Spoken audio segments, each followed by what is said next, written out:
Hey, what's up guys, it's MugenLord here, and today we're going to talk about Square Enix, but more specifically Visions of Mana, because the studio behind Visions of Mana, which is Ouka Studio, it's been reports that they will be shutting down after they have released the game about a week ago. And I think that's sad to hear, especially this is one of my most anticipated games, and I would love to see more from this studio when it comes to other potential franchises in the IP that they could be potentially working on. So we're going to just investigate to find out why, what caused this studio to shut down. So before we even dive into this video, make sure you hit the subscribe button and the notification bell for more gaming content here on this channel. So we're going to dive right into it right now.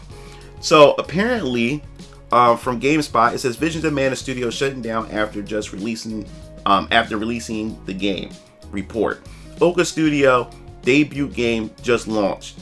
Chinese companies Tencent and NetEase are reportedly scaling back their investments in Japanese video game studios due to the lack of big hits, including shutting down Visions of Mana developer Ouka Studios.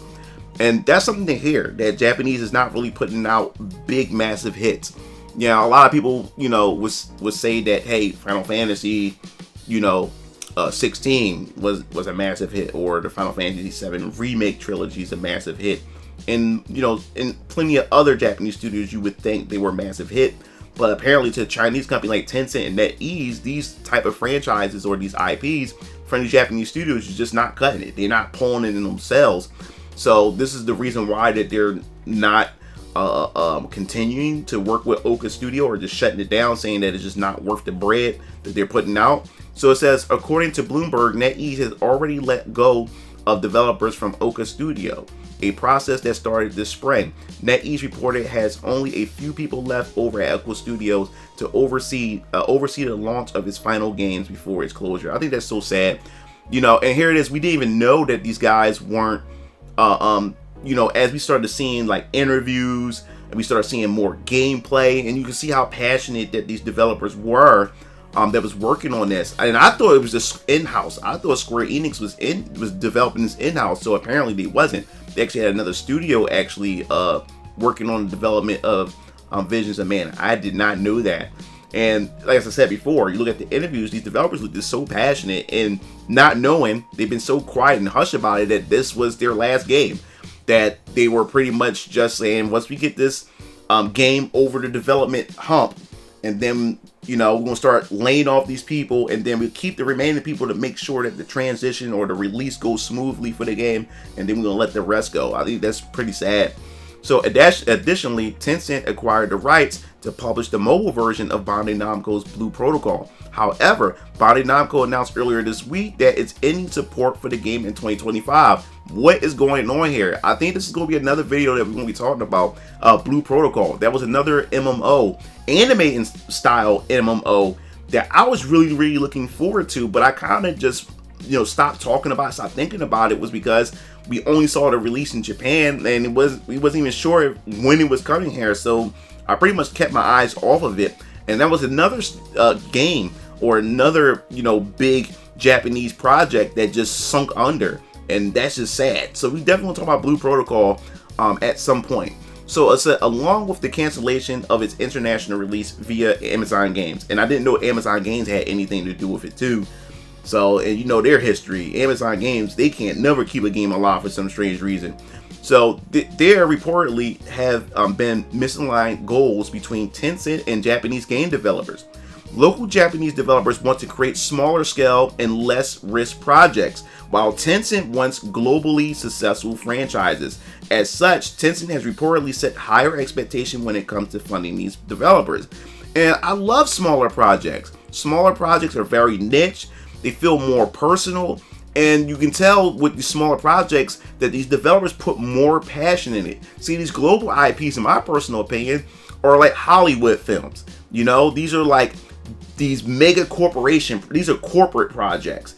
These are just products that they just put on the assembly line, and they just constantly just keep spitting them out. Most of them feel the same. They go for these high-tech visuals. They go for the high-tech mocaps and try to get celebrities, and then of course they throw in a bunch of DEI and everything that you see in it.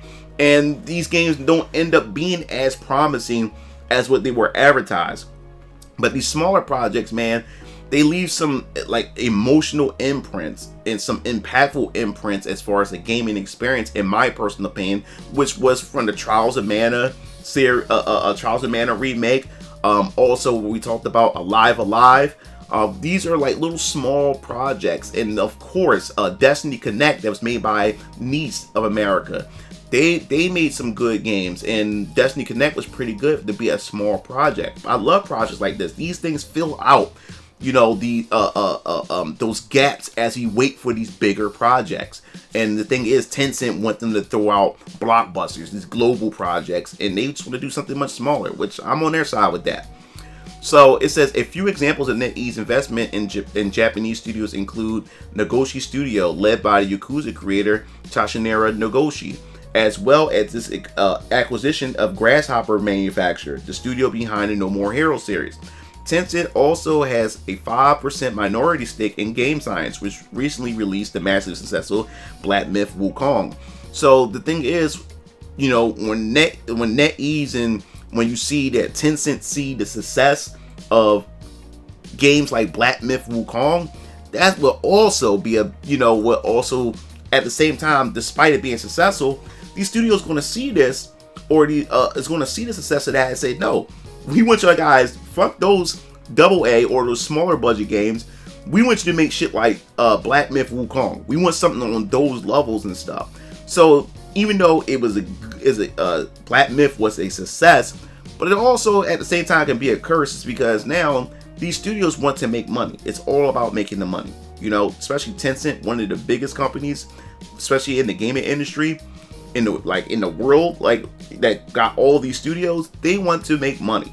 That's all they want to do is make money. So when they see something like Black Myth Wukong make all this money, they're gonna be like, what the hell? Why are you working on smaller stuff like this when you got Japanese studios saying, you know, this is what we want to do? They say, well, look at Black Myth Wukong. See that money? That's what we want you guys to do and want you guys to make. So it's pretty sad to see, like, you know, a company like Ouka Studio go out like that. And me personally, I got Visions of Mana. I haven't played it yet because right now Best Buy is shipping it to me today. It should be in like a couple of minutes or whatever. I got it for the Xbox Series X. So this was a game that I was looking forward to because I was one of the first people that went out and supported Trials of Mana remake. I made a whole campaign, made a whole video, pretty much. It's almost like a campaign telling people to go out and support that game, to give us Visions of Mana. And then you look at Visions of Mana, the Trials of Mana, and now we got Visions of Mana, and this game looks awesome. This game looks amazing, and I can't wait to actually sit down and actually play this game. And it's just so sad, me playing this game and just imagining what these creators and these developers were thinking, you know, knowing that, yo, this is our last game. You know, I'm playing the last game of this studio, you know?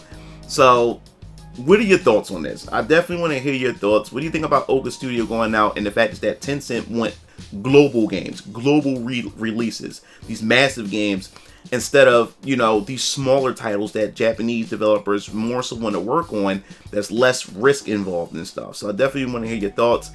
Do you think this is a big mistake?